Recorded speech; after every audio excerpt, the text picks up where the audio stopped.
Hi, friends. Welcome to the More to the Story podcast. Look, if you had the chance to find out all of the details of how Chick-fil-A or your favorite restaurant operates, and they're just incredibly successful, they don't just tell you like, this is, you say, my pleasure. They tell you about all the details, where they get the chickens, how they transport it, all those details.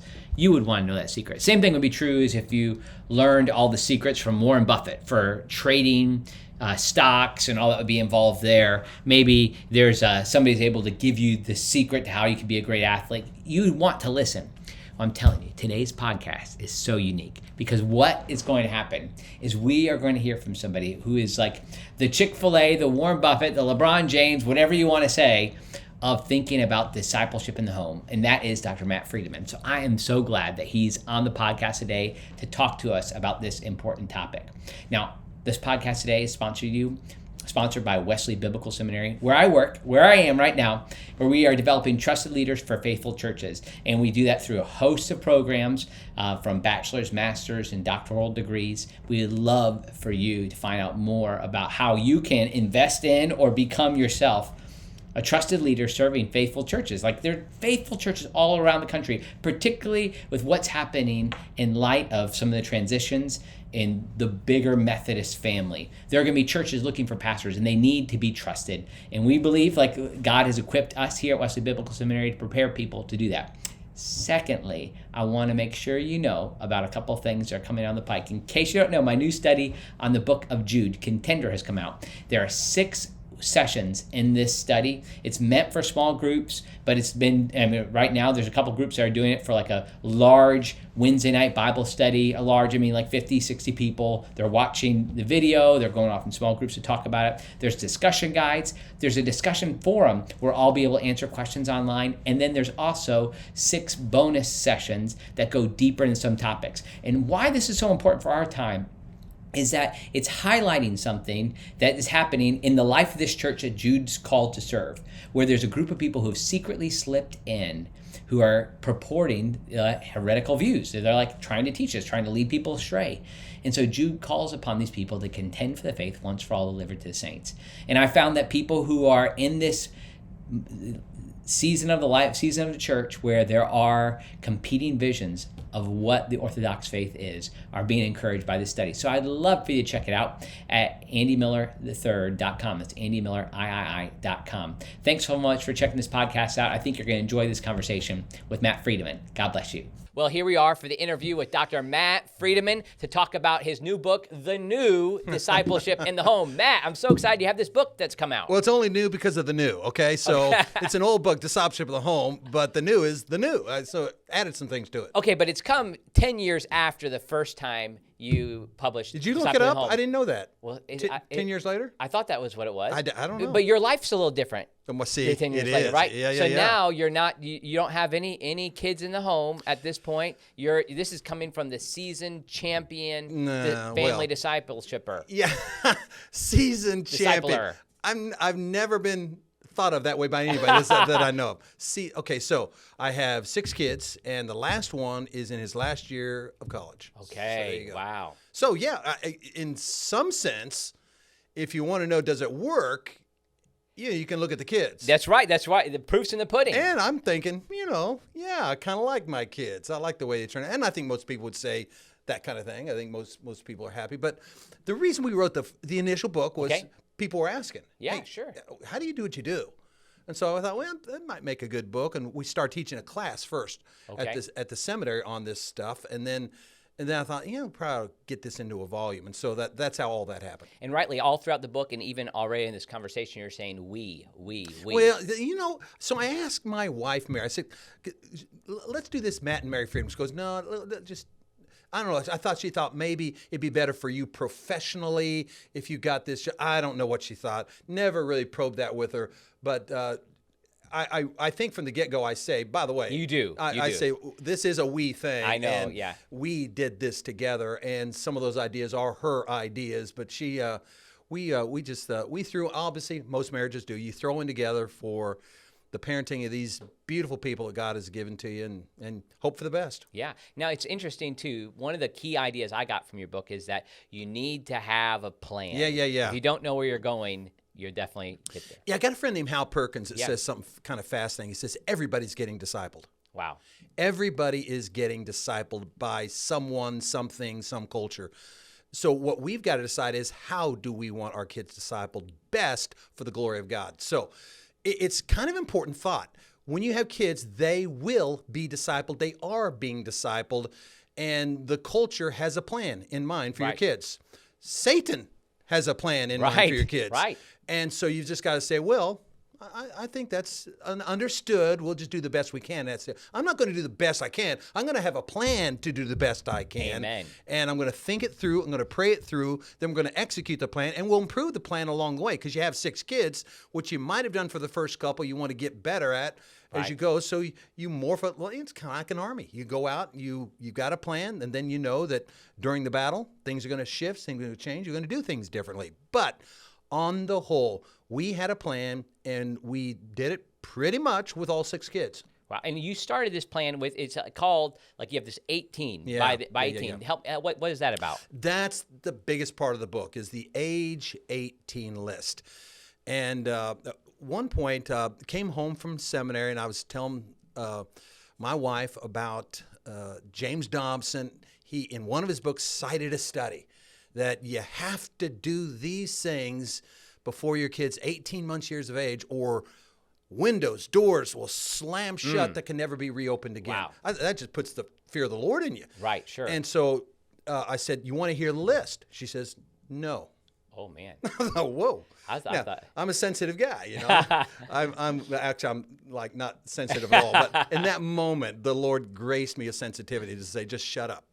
And I leaned back in my chair. I thought, no, what does that mean? Then it all of a sudden dawned on me.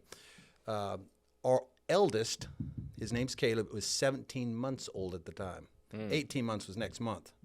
She didn't want to hear. She's a perfectionist. She does things deliberately, and but she didn't want to hear that maybe she might have missed Already. So I think, well, I think you'd really like to hear this list, because I think we did, pretty much the list. But I thought, let me just chill out here. Then I thought, hey, honey, and this is about 45 minutes later. I said, hey, honey, let's do something. Said, you take out a sheet of paper, I'll take out a sheet of paper, and let's try to describe Caleb as we'd like to see him at age 18. Awesome. Yeah. Now, that's how we'd like to see him under God. Right. With God's vision. But nonetheless, one of the things, and we tried to make these things measurable, tried to make these things behavioral on the whole. Now, not all was perfect that way, but these were demonstrable things. So it wasn't like we want him to be loving. Well, yeah, okay, but who? Who do we want him to love? Right. Like, for instance, we wanted them to love each other. We wanted them to be a cohesive family unit that really loved and appreciated one another. And by the way, that happened. But I don't think it would have happened if we hadn't really said all along the way, this is what we want to happen in our family. We don't want them to dislike each other in the family. So then we say, okay, here's the age 18 list. And so we had a left-hand side of the sheet. I said, now let's make up a new list. Let's have 2 columns. And we agreed on the left-hand side of the list, which were various things we had, and we categorized them. Things in spirituality, things we wanted them to know intellectually, right. Things we wanted them to know relationally. Sexuality was a category. Money was a category. So we had all these things in the left-hand column. In the right-hand column, we said, now, what do we have to do to make sure that list comes alive? And that's the thing that comes clear through the whole book, is that it's your job. Yeah. You are the person who's in this team. Yeah, so you can't say, hey, we're going to lean heavy on the church to get these things done. Right. The church ought to help. The church, you ought to be going to a church that helps you disciple your kids. But no, it's not up to the youth pastor, not up to the children's pastor to disciple your kids. They get them an hour, maybe 2 hours a week. You get them all week long, every day. And so it's up to you to get that job done. And I'm not so sure that the Christian community around the Western world has wrapped their brains around that quite like they should have.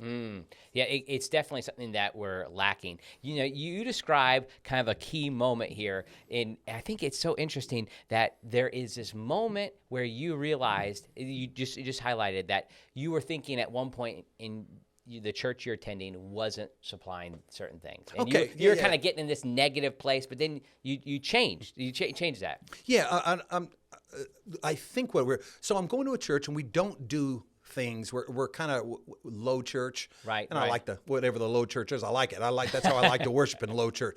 But I recognize there's really a lot of value in doing things over and over and over again. And I went to a dead liberal Methodist church growing up. Okay. And a lot of beautiful saints there, like Yes. there are in a lot of Methodist churches. Right, But right. this particular church was not good. And so I went there, but later on, I started giving that church a lot more of a break because it dawned on me, I know the Apostles' Creed because of that church. Right, right. I know the Gloria because of that church. I know the doxology because of that church. I know the Lord's Prayer because of that church. Hymns, all kinds of, yeah. Hymns. And so we're attending a church at that point that didn't do any of those things. I thought, I just was getting irritated at the church. Right, sure. And I thought, wait a minute, Matt. And it's almost like the Lord said to me, I felt like the Lord said to me, Matt, it's not the church's responsibility to teach your kids the Apostles' Creed. Wow. It's yours. Yeah. So get home and do it. Yeah. So if you think that's important, and I think the Lord thinks it's important, then let's go. So I started saying, all right, let's get her done. And so there's a lot of things like that we started to download our kids, and we decided to do it basically at the dinner table. Wow. Yes. Yeah, now that's interesting too. That's the key place. And people won't find that odd, but unfortunately, this is connected. And I love how you come at this. You have an academic side to this book as well, because you're coming at it from the perspective of somebody who is taught in behavioral study. I mean, if you want to like academically call it that, but discipleship and evangelism for 36 years. By the way, this year, the longest standing professor ever in the history of Wesley Biblical Seminary, another story. Right. But beyond that, so you come at it with this academic, background and foundation to be able to understand what you're doing. But unfortunately, what's happened is in society, the dinner table has not been a place where there has been this foundation. It's not been happening. People are not eating around dinner tables. And so that's a key thing for you, right? In this book. Yeah. Absolutely key thing. The biggest part of our discipleship program happened at the dinner table. Right. And so you think, well, what do you do? And one of the greatest things that happened across the years is we would sometimes have students to come in. And really without even thinking, I thought we're just having a kid over to eat. And they would be in our house at the dinner table, and we'd do all these things. And we were just secondhand to us, and they're just like totally mowed down. They can't believe what in the world is going on here. But what happened was, first of all, the genesis of that is this. I read in a book by a guy named Marvin Wilson. I recommend this book. It's called Our Father Abraham, Marvin Wilson. And in there he talks about the dinner table. He says, when the Jews were running from Jerusalem because Jerusalem's getting destroyed, they asked the question, now what? We don't have a temple. And frankly, anything that was a holy place in that area is now, been cast to the ground. What do we do now? And they decided, the leadership of the Jewish community in exile, running for their lives in Jerusalem, decided from now on, the home is going to be the miniature temple. I love that. And the dinner table is going to be the altar of the temple. Yes. And so we're going to do the serious business. I thought, well, what do you do at the altar of the temple? He said, well, that's where you teach your children the songs of the faith. That's where you memorize scripture together. That's where you're going to learn the famous sayings of the fathers. And so I thought, well, what does that mean for us? So I just sat down and said, okay, what do we need to do to make that come alive at the Friedeman dinner table? And so we just have a long list of things we do. In the book, there's a catechism. Yes. We can get to that later if you'd like, but the catechism is just question answer. The catechism came up because Caleb is now 8 years of age, and so that's how long it took us to get to the dinner table teaching. So we went from, he's 17 months and now he's 8 years old. I asked him, son, how many persons are there in the Trinity? And he was befuddled. He had no idea what I was talking about. I thought, man, my church. I thought, blame wait the a minute. church. Yeah. Blame the church. That's what we do. Blame the church. No, I said, Matt, that's your fault. Wow. So I went home, literally, that day, we went home and said, now, let's write a catechism. And within a few days, we had a catechism written up. And Caleb now is the chair of the religion department at Ohio Christian University. They worked. It worked just At fine. least on that question, for sure. Yeah. So what on we many did, others so too. we did it. Yeah. So this is what we did at the dinner table. And Okay, I people, love this. So I'm not even sure if I can remember all the things, but because we don't do them now, just Mary and I. But we do at least 3 or 4 of these things. Okay. No matter who comes over. So we start off with I would read a missionary biography or something out of C.S. Lewis or something out of McDonald, and just read for 5 minutes to them. I wanted them to see dads read to their kids. Yes, this is helpful. Yeah. Also want to get out some good stuff for them, but dads read, right?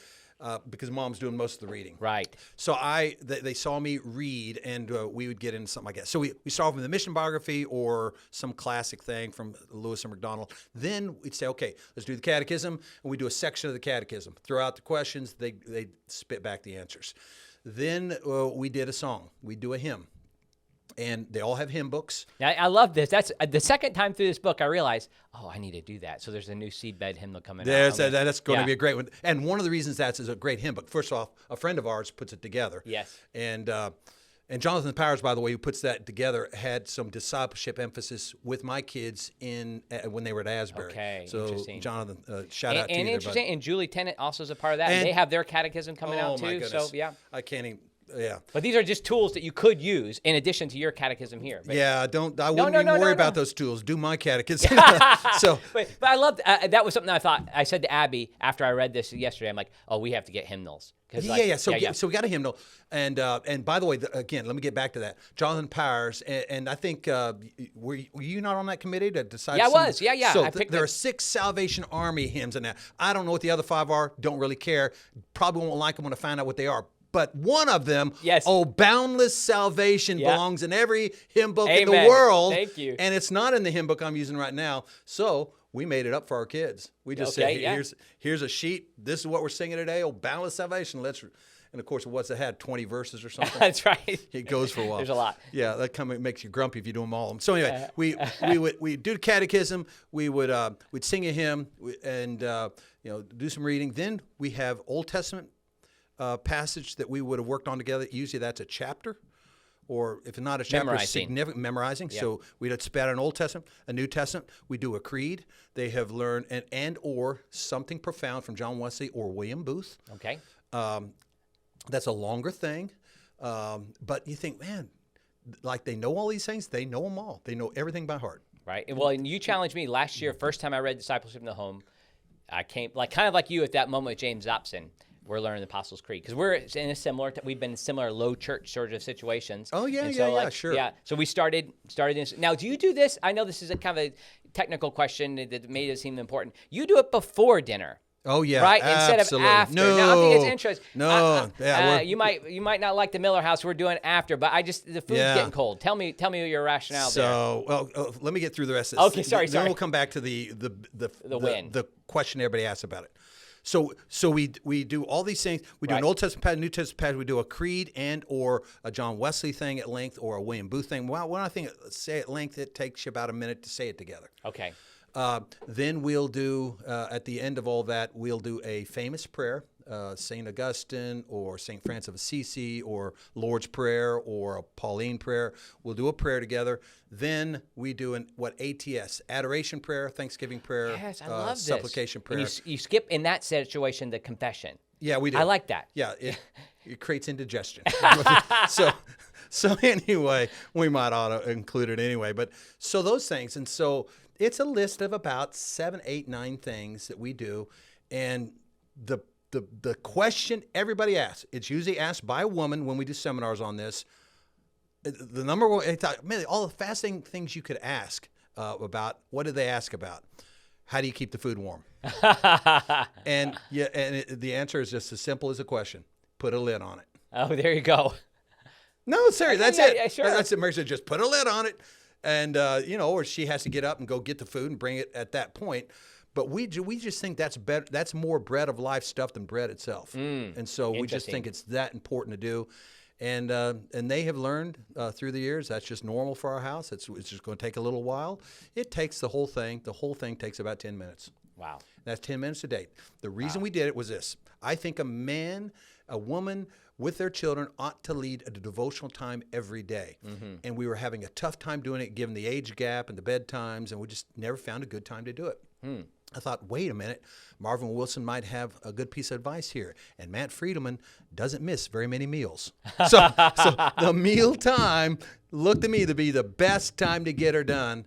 And for whatever it's worth, in the book, we talk about why meal times together are so absolutely important. Because in studies done by Yes, this is the interesting. Scholastic Aptitude Testing, National Meriting. National Merit, Yeah. and the New York Times, we have data, we have lots of data on how important it is for families to eat together. Right. And so we tried to make that a once-a-day thing for 7 days out of the week. Sometimes we missed. Sometimes it was twice a day. But always try to make it at least once a day. And if not once a day, the studies go all the way back to at least 3 times a week, at least 5 times a week. But the truth is, if you eat together regularly during the week, across years, your kids are less likely to be taking drugs, to be smoking, to be getting drunk, and they're going to be smarter. Interesting. Right. That's what's fascinating about the SAT, the national merit stuff, is they're going to be smarter. By eating together, yes. Wow. Just eating together, having conversation, laughing at each other's stupid jokes, the whole thing. Right. It's a great thing to do, and we know that from a cognitive basis. It's good for brain growth. It's good for relationships. The family that eats together, the family that devotionally eats together, it's going to stay together. Now, this I'm going to transition here, and it's an interesting thing. This does not happen in the Miller house. I just wanted to make this clear, okay? I'm surprised in a pastoral role, going into people's homes to visit with them, how often the TV is always on. Okay. And even at dinner table, Yep. even people might eat together. That means no TV is on when you're at the dinner table. You have significant work here talking about not just, I think in the first edition it was more about TV, Right. but now you've expanded to talk about screens in general. Well, in our lifetime, in our adulthood, both you and I, and of course I'm quite a bit older than you, but nonetheless. Thanks for recognizing that, by the way. Yeah, and better looking too. But anyway, in our lifetime, what has happened has been phenomenal with technology. Yeah. By the way, the inventor of the computer chip living in a house right across the street from my house in Great Bend, Kansas. So the whole revolution started on my block. Wow. In Great Bend, Kansas. Incredible. Amazing. So that thing has taken off. But it started with TV, as well, and TV is terrible for your family. TV is terrible for your brain growth. TV is terrible for your kid. If I were you right now, I'd go grab the thing and throw it out of your house. Virtually nothing good comes from it. And someone's going to say, whoa, wait a minute there, partner. There's some significant good things that happen from it, and you can name a program or two. But I think I've got research in the book that suggests even that is not good, because it changes the way your brain treats life and treats material, and it changes the way you think. It actually changes your brain. So it's not just the stuff, the discipleship program of the world, of Satan, of Madison Avenue, and of New York City, of California, of Hollywood. All that is a discipleship program that is teaching your kids. But it's not just that. It also changes the way your brain works.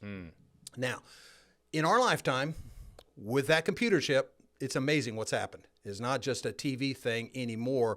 It has developed into a massive thing of screens of all kinds. And I would suggest that virtually all screens of every kind, as a steady diet or as an everyday diet for your kids, is bad. That especially includes the iPhone. It especially includes things like computer games. Yeah. It includes, anything on a screen. Right. You can do without it, and you will be better and smarter and more holy and more spiritual without it. Now, I'm going to tell you, it's especially important for young kids, because that's when their brain is growing. That's where they're being substantially discipled, and that discipleship will last for a lifetime. So it's especially important between the age, and I consider adolescence all the way up to 24. But but we had an age 18 list, and we said on that age 18 list, virtually no TV, virtually no screens, and by God's grace, it happened that way. Wow. Now, it's interesting. A lot of people are resisting everything you're saying as they're listening to this right now. And like there's screens at a young age. And if you walk around malls or any place, and I've been with friends who the toddler starts to cry, hand them the iPad. Right. Put the iPad And I on. think I got research in this book that'll say why you shouldn't do it. Right. Why it will not make your kids happier, why it will not make your kids holier, and why it will change the way they think, the way their brain works. What are they being discipled by? And furthermore, it adds, particularly with today's iPhones and all the social media they can do, it actually depresses kids Right. And frankly, we've seen a substantial rise in suicides Right. with those who are on those. And that's, as you say, virtually everybody. Let me say, I'm not a prude on this matter. I love all this technology. I love it all. But when a kid's growing up, it's not a good time for them to be addressing this with their brains. So I'm going to say, I grew up in one of those households where the TV was always on. If a human being was in the house, the TV was on. Right. I love TV. To this day, whatever. It doesn't matter what it is. Anything moving on a television screen, I want to watch. It just, good TV, bad TV, moral TV, immoral TV, it doesn't matter. I love TV. So I'm not a prude on this. But let me tell you my quick testimony on this. In college, I got all up into Keith Green. Love Keith Green. Yeah, and sure. there's a Keith Green song somewhere up and down the line that said, "Take care of your sin." I don't know what song was, but I said, I'm going to do it. So I walked into my apartment. Now, I was in college, University of Kansas, not exactly, Christian liberal arts education. But I walk into my apartment. I said, any sin I see, I'm getting rid of. Wow. So first thing I saw was a television. I actually grabbed it and took it outside and laid it down. I thought, well, if I'm going to destroy it, might as well have fun with it. Took a brick. By the way, TV screens are tough. Broke the bricks. Wow, broke the bricks. Yeah, broke the bricks. I picked it up and did a clean in reverse. In other words, I threw the thing down, a snatch in reverse. I guess I picked it up overhead, threw it down, and it bounced off the screen. I was getting mad now. I want to destroy this thing. I went across to the elementary school. I climbed up on the catwalk. I'm 3 stories up. My goodness. You cannot break a TV screen. It doesn't break. Wow. So anyway, Interesting. but at the end of that, it was pretty much destroyed anyway. And Yeah. I haven't owned a television since then. It's not been in the house. Well, the kids haven't watched it. And that is one of the best things we did for the discipleship of our kids is we just didn't do TV. Right. Now, fully, completely, no, we watch some TV and we watch some ball. So I'm not a prude on it. I'm just saying, on the whole, we know by research it's not good for their spirituality. It's not good for their brains. Now, so one of the places here, I think you have this place where you have questions and answers, like the kind of assumptions, the basic questions that people probably have asked you the hundreds of times that you have presented this material. And one of them is, well, your kids, you don't want them to, if they do this type of thing, they won't fit in. And you say, this is probably a good thing that they don't fit in, and they'll be glad they don't fit in this way. Listen, yeah. And is that the case for your kids? One of the discipleship of the world is let's fit in. And what we've noticed, of course, we're homeschoolers, which allows us to do a lot of this stuff. Right, And if you're not a homeschooler, you're still going to be able to do it, but it's going to take some more work. And you're going to need to know you're fighting the discipleship pattern of the world, increasingly so, if they're not homeschooled. But nonetheless, we do homeschool. And having said that, the number one objection with homeschooling is they're not going to be socialized. I'm thinking, socialized into what? Describe socialization to me. Wow, interesting. Because they're more likely to smoke, more likely to drink, more likely to have sex, more likely to cheat on exams, more likely to do everything, more likely to if they go to a schooling system, whether it's private or public. Right. So I'm just thinking, talk to me about socialization. What do you think? Because I think you can take the typical, there's good homeschoolers, there's bad homeschoolers. Right, sure. Good public schoolers, bad public schoolers. Good private schoolers, bad. We know all that. But the typical homeschool kid I know can move into a room and socialize better with adults in that room and with kids in that room than most other kids. Right. And I think there's some research that would bear that out as well. I think what's interesting, like my case for homeschooling, as somebody who is a homeschool alumni, I went to Booth Academy is what we called our school. Really? My kids are home. I don't know if I ever told you that. Very nice. I used to say to people like, when we were out, they were still in the where we live. People might have thought it was wrong or illegal to homeschool, and so when I would be out in the middle of the day and people would say, "Well, where do you go to school?" We just answered Booth Academy. Very nice. Then one time somebody said, "Well, where is that?" I said, "Oh, it's on Hoover Lane or wherever I live." And they're like, "Oh yeah, I know about that school." Oh, do you? Interesting. Listen, you were writing your dissertation on William Booth. I want to tell you, I want to be at least in this seminary the second biggest fan of William Booth. I mean, I love that guy, and my kids have him memorized. Yeah, I love it. I mean, we're big fans. Anyway, you're going somewhere with Okay, this. yeah. Eventually, I also want to. Well, I actually forgot where I was going with that point, but nevertheless, I think it's important for us to have these opportunities to take advantage because what happens? I know where it is. Homeschooling. It's the principle is we are the ones who have the opportunity to be in the driver's seat with discipling our children. Yes. I think that's the point. And it certainly it can happen for people to disciple their kids if they're in a school situation. Yeah. But you indicate it is harder. But there's people are just going to be more intentional if that's their situation. Yeah, and I would say that the best socializers of children are adults and mature adults, not all adults, Right, mature adults and mature parents. Right. So I think those are the best socializers of children, not other children. Yeah, interesting. Yeah, you've highlighted that for me. Interesting because like when you throw kids around other kids, what's going to happen? Right. Yeah. I mean, they're going down to the lowest common denominator down there somewhere, and sometimes that's not so bad. Right. But I would say, and I was public schooled. Actually, I was public schooled through my PhD. So Interesting. I know public schooling. I know public schooling all the way up through. I think I figured out the 22nd grade. So I know public schooling. So I think I have earned the right to be a bit of a critic of it. I think and I have a daughter that is a public school teacher. Right. I love that. I love all of that. But having said that, schooling systems are not normal for human history. In human history, that's not how we have done business. And I think when literacy was at its zenith, there was not a huge public school program in America. You know, William and Catherine Booth homeschooled their kids. Oh, absolutely. So, okay, now let's throw One more reason. The thing you added here is interesting, and I found it helpful. Maybe it's because you see what's coming your way. Grandparents and discipleship. No, I don't. Yeah. Well, it should be coming your way. No, it's coming. It's coming my way for sure. Not yet, but it's coming. So I'm not a grandparent, but this is what happened. When you go do seminars, she's always going to show up. It's not a he, it's a she. She's always going to show up. She comes up at the end of the seminar, has tears in her eyes, and says, boy, I wish I would have known this 30 years ago. Wow. I wish I'd have known this 20 years ago. The difference it would have made in my life, in my kids' lives. And I thought, man, I need to write a chapter that helps those people out. Yeah, sure. So I decided to say, let me write a grandparenting chapter. Let me do a little research on that. Let me go ask some people. So I actually asked 2 sets of grandparents that this are is a great tremendous. section. I mean, they're tremendous grandparents.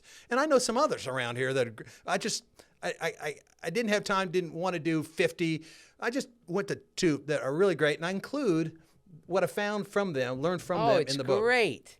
I love it. One thing I have never thought about it, and you talk about the very beginning introduction to plan to the 4th generation, pray for your grandkids and great-grandkids, but nevertheless planning to be a grandparent. And you have 4 things that people need to do to plan. Well, yeah. Yeah, you just need to get ready to go on it. And again, if you don't plan on something, it's probably not going to happen, or at least not going to happen the way you want it to happen. Yeah. And so I think there is some planning going into it. I kind of forget what those 4 things are. Oh, okay. At least one of them is like health. Well, like that's what I was going to say. One of them is, Matt, you got to get your body ready to go. Right. This is important, helpful to me. And Mary really is already there, but you need to lose the weight. You need to get ready to go so that you can get down there on the floor with those kids and have fun. And let them climb all over you and have pillow fights with them. But you're not going to do it, Matt, if you're a guy that's having heart attacks and strokes and you're overweight in your easy chair. So get in shape. So I'm trying to do that even now. Get in shape for these golden years, great years, grandparenting years. And that's one of them. There's all kinds of things. I want to spiritually feed them. But one of the keys to great grandparenting is you are not the parent. Right. You use this analogy. This is helpful, this metaphor. That you have there's the coach. Yeah. Oh, sorry, I can't remember. I can look it up. Well, the infielder, the utility infielder. The utility infielder. How can you fit in the way that's most helpful? And what you're trying to do is fortify the parents. And since you raise the parents, hopefully that's going well. Sometimes it goes well, sometimes it doesn't. Right. But if it doesn't, it's still not your job to move in and save the day necessarily unless something really tragic is going on.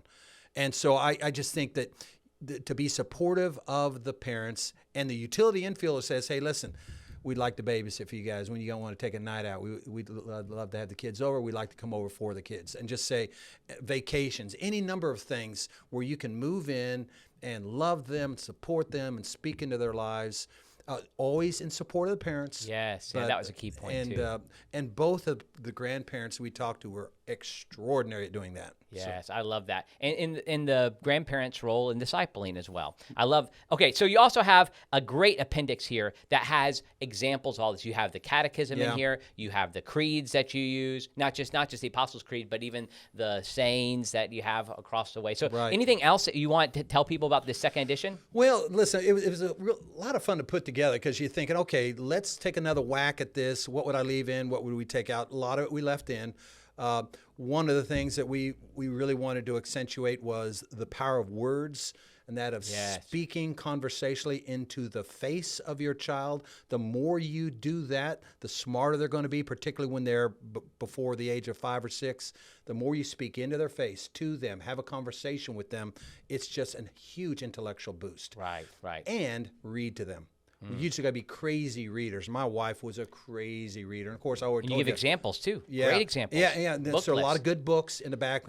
Mary says these are the books that she and others she knows that are great read aloud parents are using with their kids.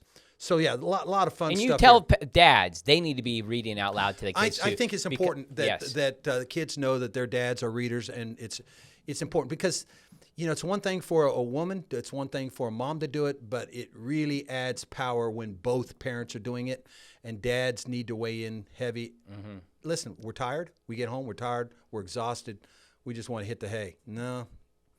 Listen, these years go by, they're gone. Yeah. And you can't retrieve them. Wow. So go ahead and kick yourself in the tail and say, bring me another book, honey. Amen. There you go. So if you had a chance, those who are listening here, if you had a chance to have Warren Buffett come to you and say, do exactly this financially, make this move at this point, sell, whatever you're going to do, you would do it.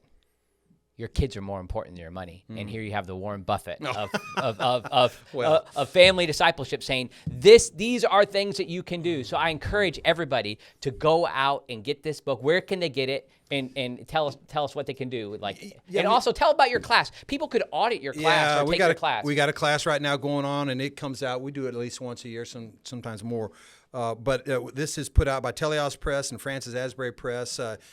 Most people go to Amazon.com and find it there. And we're happy with what has happened with our kids with this, and we're happy with what's happened with a lot of other kids. Right. You've influenced hundreds, thousands of people. Yeah, we get a lot of reports back, and it's really gratifying. And what's great is I think we can honestly say none of it's our ideas. I mean, these are things we've gleaned from others and from the Bible, and it's just it's been a beautiful thing to see across the years. Thanks for taking time to do it, Matt, and to talk to us about it. The new discipleship in the home. Get it. This is the time. This is a time for us to take the aggressive, non-passive action in the most important task that we have in raising our kids to be followers of Jesus. Thanks, Andy. All right. God bless you, Matt.